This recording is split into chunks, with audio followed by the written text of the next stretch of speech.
isa pang good news, Idol, accomplishment report na rin ito ng isa pa nating reporter. Ayan si Jana Muriel Abrigo last June 24.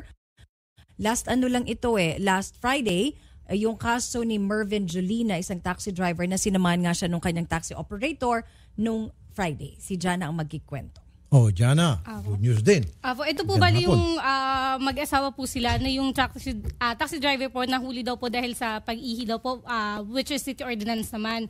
So dinala po siya sa Barangay Commonwealth. Ang reklamo po nila dito initially is yung pangbubugbog daw po and pagkuha ng 10,000. Kanina po, Idol, nagpunta kami doon. Na kausap namin si ex-officer Julius de la Cruz po. Nilinaw po niya sa amin na hindi lang po pag-ihi. In fact po, may na-recover daw po na drugs kay taxi driver. Kaya po siya hinuli. Kalokohan yan. I don't believe that.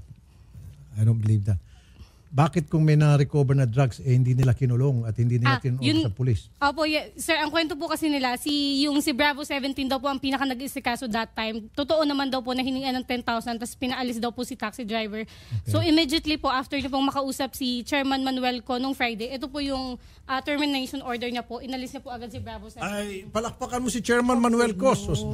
Nin, sige na. Palakpakan mo na marami, matagal. Tagalan mo yung palakpak kay Chairman Manuel Co. May isang salita. Diyan po kami talagang sobrang paghanga at pagrespeto sa mga opisyal sa ating gobyerno na merong tinatawag na palabra de honor. Yung pangako, hindi napapako at pinanindigan. Yung kanyang mga binibitiwang salita. Chairman Manuel Co, kung nakikinig ka, labis-labis po ang aking pagrespeto. Saludo sa iyo, Chairman Manuel Co, Barangay Commonwealth, Quezon City. Salamat, Chairman Co. Thank you po, sir. Ayun. Terminated. Ibig sabihin, sibak. Sige. Sarap si Bravo 17. Ang sarap basahin tong papeles na nagsisibak sa loko-loko. Bernie Paul, termination of service effective immediately upon receipt of this memorandum. Your appointment is hereby terminated. Palakpak ulit, Nins. As such, you are barred from performing such function within the jurisdiction of Barangay Commonwealth. Okay. Signed, Manuel A. Co, Barangay Chairman. Ganda.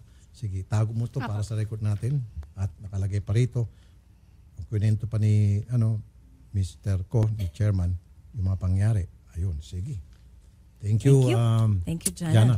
Thank you. Yung 10,000, wala na? Yung 10,000 po, hindi na daw po naibalik ni Bravo 17. Pero yung mga complainant po natin, hindi pa din po sila decided kung isasampahan po ba nila ng kaso. Robbery extortion? Opo, yes po. Inaalalayan po naman natin pero hindi pa po sila decided. Kanina po nung magkakasama kami kung itutuloy nila yung kaso. Parang happy na po sila na natanggal sa trabaho. Okay. Pero kung nagbagong isip nila at gusto nila sampahan ng kasong robbery extortion, pakisabi na andyan tayo nasa likod nila. Yes, okay? Salamat, Jana, ha?